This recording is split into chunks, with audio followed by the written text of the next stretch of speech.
৩ বছর আগে কাতার থেকে হতাশা নিয়ে ফিরতে হয়েছিল ক্রিস্টিয়ানো রোনালদোকে।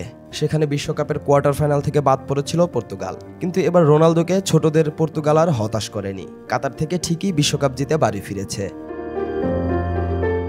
দোহার খলিফা আন্তর্জাতিক স্টেডিয়ামে অনূর্ধ্ব-17 বিশ্বকাপের ফাইনালে অস্ট্রিয়াকে 1-0 গোলে হারিয়ে চ্যাম্পিয়ন হয় পর্তুগাল। প্রথমবারের মতো অনূর্ধ্ব-17 বিশ্বকাপ জিতল রোনালদোর দেশ।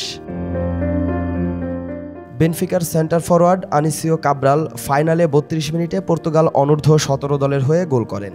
এ গোলকে পুঁজি করেই শেষ পর্যন্ত জিতেছে তারা। পর্তুগালের মতো অস্ট্রিয়াও এবার প্রথমবারের মতো অনূর্ধ্ব-17 বিশ্বকাপের ফাইনালে উঠেছিল। ফাইনালে গোল করে পর্তুগালকে ট্রফি জেতানো কাব্রাল টুর্নামেন্টে গোল করেছেন 7টি। গোল্ডেন বুটজয়ী অস্ট্রিয়ার জোহানেস মোজের করেছেন 8 গোল। অনূর্ধ্ব-17 বিশ্বকাপের ইতিহাসে এবারের আসরই সবচেয়ে বড়। এবারই প্রথমবারের মতো 48টি দল টুর্নামেন্টে প্রতিদ্বন্দ্বিতা করেছে। 100 ম্যাচে গোল হয়েছে 300 এর বেশি।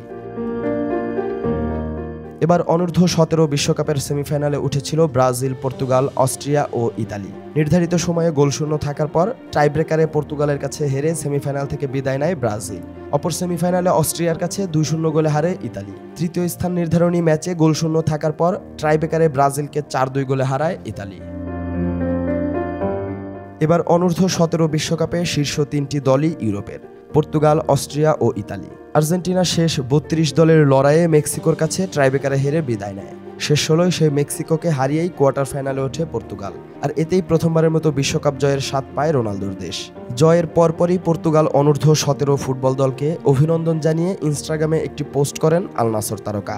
খেলোয়াড়দের গ্রাফিক্স করা ছবির নিচে লেখেন, জায়ান্টস, অভিনন্দন বিশ্ব চ্যাম্পিয়নরা। ছোটরা দেশের জন্য বিশ্বকাপ এনেছে, এবার পালার রোনালদোর। আসছে বিশ্বকাপে নিজেকে সর্বকালের গ্রেট দাবি করা রোনালদো কি পারবেন ছোটদের পথ ধরে পর্তুগালকে বিশ্বকাপ জেতাতে?